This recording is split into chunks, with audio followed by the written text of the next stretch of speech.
Hello, this is Tim Law with Playing It Forward Coaching, always encouraging your self-reliance in everything you do. If you will set a goal for yourself, get a marketable skill, chase that skill with a good or great work ethic, develop some people communication skills, be a team player.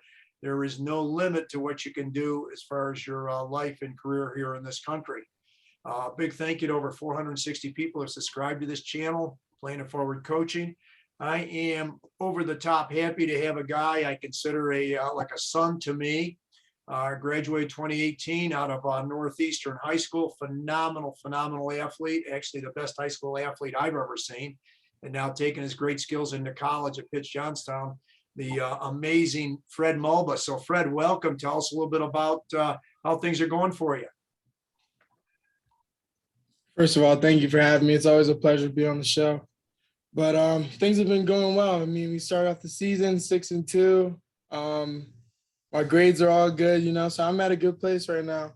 It was rough coming in, adjusting from COVID last year. So, things are a little bit different. Everyone's getting back adjusted, but I think things are going pretty smooth right now. So good. What are some of the things, Fred, that you see that you've learned and applied, since you came in as a freshman? What has kind of been some of the best things as far as some of the changes you've had to make?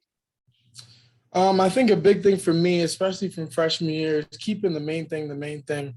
I came here to play basketball and obviously get an education, but I came here on an athletic scholarship. So I think staying in the gym and remaining disciplined was a big adjustment for me, because I know as a younger guy, it was easy for me to take days off and, take things for granted. But I feel like since COVID has hit, I've been more appreciative of the game of basketball and, everything else that comes with it. So I think that's the biggest thing for me, just keeping the main thing.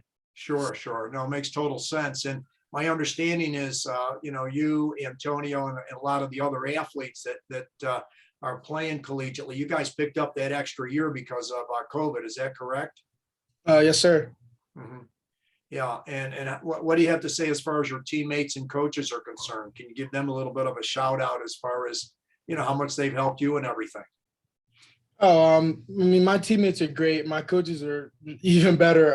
They believe in me the utmost. They're just always giving me the confidence that I need. So, I mean, hats off to those guys. And they're incredible people as well. They come in every day and they work their tails off. So, hats off to those guys. Yeah. And what's the name of your coaches, Fred? Coach Bob Brookavina, and our assistant coach is Coach Patrick Grubbs. Good. Any particular teammates that you really, and I know you're the type of guy that gets along with everybody for sure, but are there any particular teammates where, you guys can almost read each other's minds like you and Antonio could do at Northeastern? You literally could read each other's minds. Do you have any teammates like that you have the same exact, vibe with? I think for the most part, the guys who are a part of the main rotation, I'm on the same page with a lot of them for the whole game, because obviously I have the ball in my hands a lot of the game, and I really got to learn these past 3 years where everyone's spots are and where they like to receive the ball. So I would say all my guards, Joe Bat, Drew Magestro, even Wise that you were just talking to a little bit ago, that's really my right hand right there. He always knows where. And what's his entire name, Fred? Josh Wise. Okay. And I can't forget John Paul Kromka, Player of the Year, by the way. Wow. He's always in the right place. So, I mean, all my guys, they do a great job of getting open, and I have the easy job of just getting them the ball. So, yeah. And what is as far as the high school game compared to the collegiate game? What would you say some of the differences are? Physicality, one, speed of the game. Shot clock is a big difference as well. And I think for me, just not dwelling. I know in high school it was easy, because me and you've talked about this a lot, easy to dwell on the last play and hang your head. But in college, there's no time. If you had someone's coming the other way, it's a layup and you're just getting screamed on again. So having a next play mentality is very important, and it'll take you pretty far when it comes to the collegiate game. Yeah. So basically, kind of, we talk about that having short memory. There's always going to be errors or mistakes, and like I say, you can't dwell on it. Like I say, you got to get on to the next one. Exactly. For sure. Now, who are some of the people? We'll go back to Northeastern a little bit because a lot of Northeastern people end up seeing this because you're like a legend coming out of that school for sure, Fred. Who are some of the key people that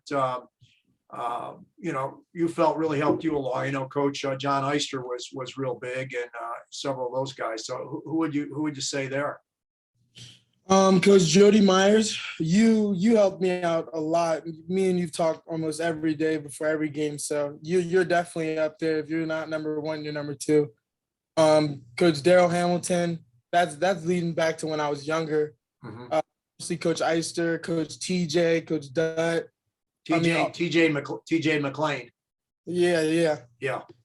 I mean, all the coaches I've had have all been able to instill something in me that, I mean, is ultimately positive and helped me grow as a player. So, I mean, every coach I've really had, even my AAU coach my sophomore year, Coach Lewis, he definitely was a big part of me changing my game and just getting ready to play at the next level. So every coach I've had, I can really tip my hat to and show my love and appreciation for. Sure. And how's your wonderful family doing? Your brother Quay and your mom and dad, how are they doing?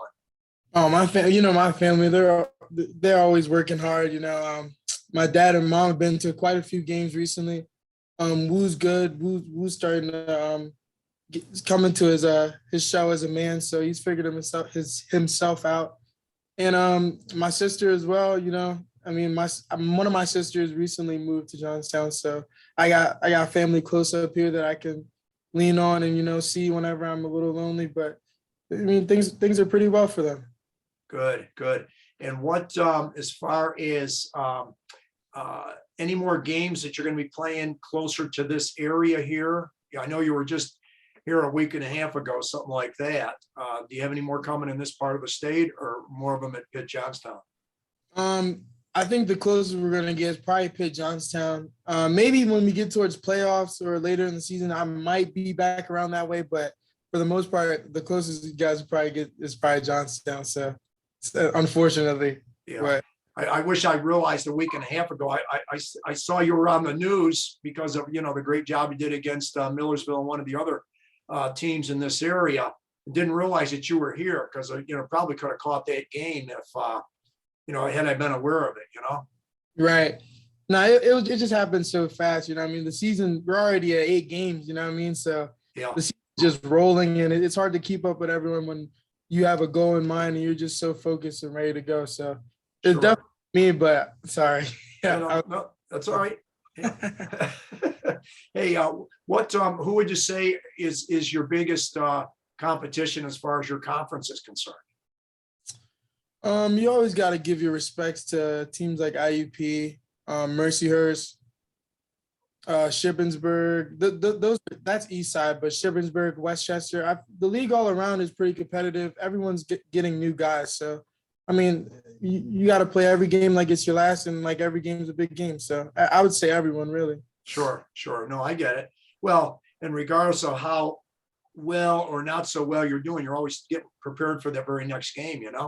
Exactly. You gotta just keep moving on, keep rolling. So sure. And Fred, what the last minute or so here, what advice would you give to young up and coming people as far as the game is concerned, and as far as getting better, improving? Because one of the things that I really noticed as far as COVID was concerned is that so many of our people of all ages, but certainly a lot of the younger ones and athletes, kind of a lot of them dropped out just because they were doing virtual schooling. They were spending huge amounts of time gaming and things like that. And just it just, to me, it eroded a lot of work ethic. What would your suggestion be? Because you guys have come out of COVID. What would you suggest to these younger people or players? The biggest thing I would say is believing in yourself, because you obviously, if you play a sport like basketball, you have to have trust within your teammates, your coaches. So for you to believe in yourself and instill that confidence in yourself will allow everyone else on the staff and the team to believe in you. So you working your hardest and being the best that you could be will also enable your team to be the best that they could be. So I think just believing in yourself and just putting your head down and just keep working every single day. I think that's what you can really do, and then the rest will handle itself. Sure, sure. And I guess kind of my last question here, one of the last ones, is what are your goals as far as, your last year or two here at college? What do you want to accomplish? What do you see yourself doing after college? First and foremost, I want to win a national championship. That's the biggest thing on my mirror. That's the biggest goal for me. That's the meal ticket.